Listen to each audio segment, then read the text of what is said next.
And welcome back to Montana this morning. The time is now 6:16 on this Tuesday, and a magnitude 4.1 earthquake rocked Manhattan last night about 10:30. This USGS map shows where the shaking was felt the most and where people reported that quake. Now it's one of nearly 20 small earthquakes in just about 3 days. All that shaking has got a lot of people in Manhattan wondering what's going on. MTN's Cody Boyer went to Manhattan to talk to those who felt some of the larger rumbles.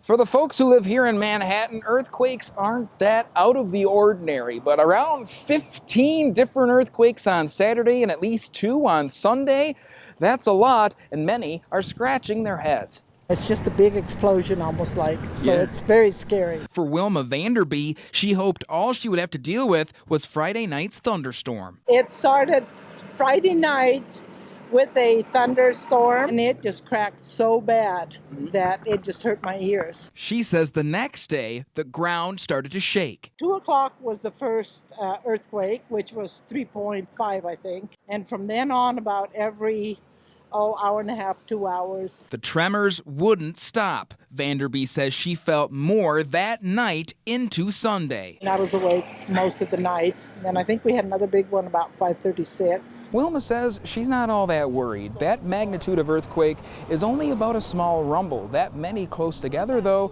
has others in town wondering what happened. Everything's shaking but nothing falling off the shelves or anything. Crystal Browning has lived in Manhattan for 15 years. Like Vanderby, this amount of rumbles was new to her. Just little rumbles here and there. Feels like a freight train coming your way. I've seen a lot of activity on Facebook. Both say, like others, they aren't too worried. Browning says the town is close to a fault line. And with another earthquake being recorded by the U.S. Geologic Service at 1:40, they want to know when the next tremor might head their way. What's going to happen next? You know, with the storm, you know when they're going to come, kind of. But when an earthquake, you're just kind of on pins and needles. Thankfully, there have been no reports of damage or injuries. In Manhattan, Cody Boyer, MTN News.